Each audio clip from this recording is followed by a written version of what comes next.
On the 5th morning of our journey, soft golden sunlight welcomed us as we began the day. This one promised to be relaxed, a leisurely cruise with a stop for sightseeing at Crater Lake National Park in southern Oregon. As we departed Grants Pass, our path led through a narrow agricultural valley north of the Rogue River, an unexpected patchwork of farmland nestled among the surrounding forested hills and mountains. The road traced Evans Creek upstream, passing scattered small farms and ranches as it meandered deeper into the hills.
As we neared the end of the valley, the landscape decided to get dramatic and squeezed us into a parade of charmingly named gulches: Cipher Gulch, Maple Gulch, and Miller Gulch, like the area couldn't settle on just one. We then zipped past the mouth of Ramsey Canyon and cruised through Lucky Hollow. Fingers crossed that the name was a good omen. Rocky outcrops stood out along the ravine walls, the farmland politely bowed out, and suddenly we were surrounded by towering fir trees and a moody, dark understory that looked like it was auditioning for a fairy tale. Still, that cheeky golden morning sun kept sneaking through the canopy, winking at us as it led the way eastward through a neat little cut in the hills.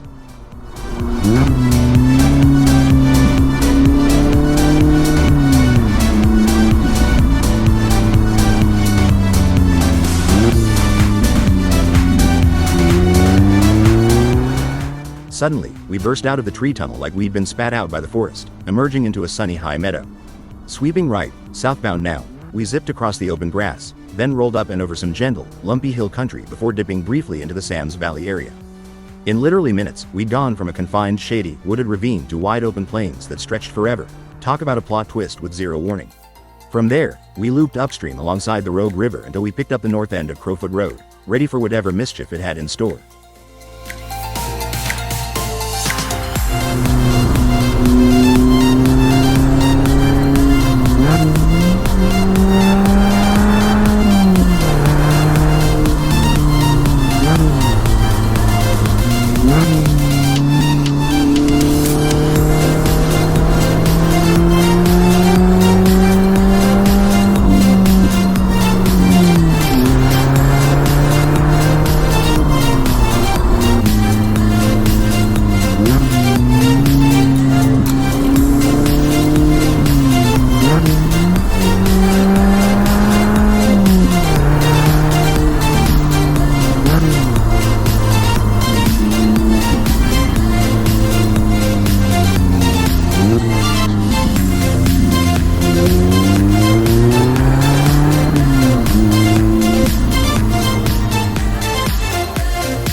Crowfoot Road eventually spilled us onto the Butte Falls Highway, looping us right back through Sam's Valley like a scenic boomerang. Massive, wide-open fields rolled out on both sides, broken only by the occasional tree-lined zigzag that made the road feel like it was doodling its way toward Crater Lake. Along the way, a couple of us traded cars for some variety. But by the time we started climbing the sides of Crater Lake, we were all in our own cars again. And what a climb it was! Coming up the south slope, the road was as loopy as a wet noodle. Twisting and turning, it climbed up the sides of the volcano with these wonderful looping switchbacks to gain elevation. Occasionally, the view south would reveal itself as we climbed ever higher until eventually the road led to the rim of the Great Crater Lake, the collapsed top of an ancient massive volcano, long since filled with rainwater and snowmelt.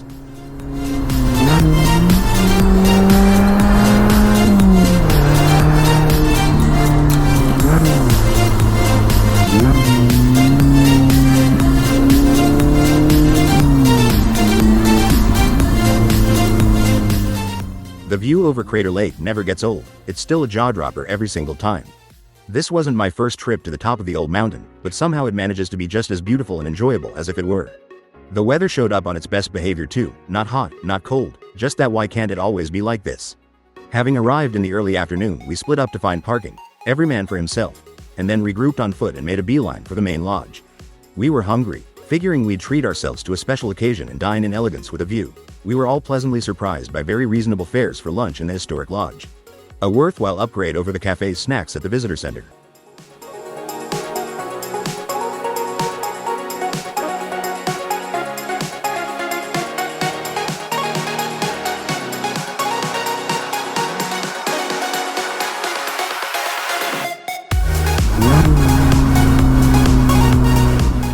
Eventually, it was time to get back on the road. We drove along the west rim of Crater Lake, soaking in the incredible views, along with everyone else who had the same great idea that day. Thankfully, being late in the season worked in our favor. Traffic was light, there were no bottlenecks, and no one testing our patience. It turned out to be a wonderfully relaxed, scenic drive around the mountain.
By early afternoon, we were rolling out of Crater Lake National Park, pointing ourselves toward Bend, Oregon, a few hours to the north.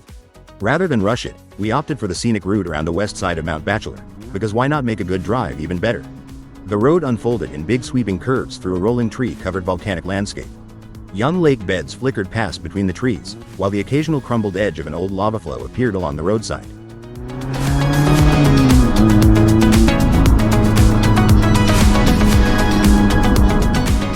At the north end of Sparks Lake, we pulled over for a photo op on the lakebed, with Mount Bachelor posing majestically in the background. Sparks Lake has been slowly burying itself under sediment washed down from the surrounding mountains for thousands of years, a disappearing lake with an expiration date.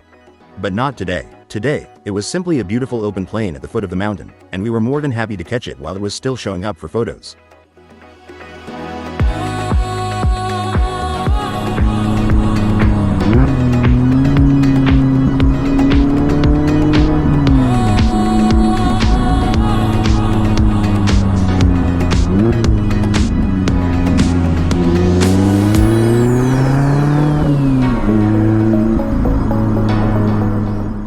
The day's journey came to an early end as we arrived in Bend about 5 o'clock. Plenty of time to get checked in and then meet up for an early dinner. It was good to have a more relaxed day, especially as tomorrow was our last day and it would be a long and intense drive back into Washington.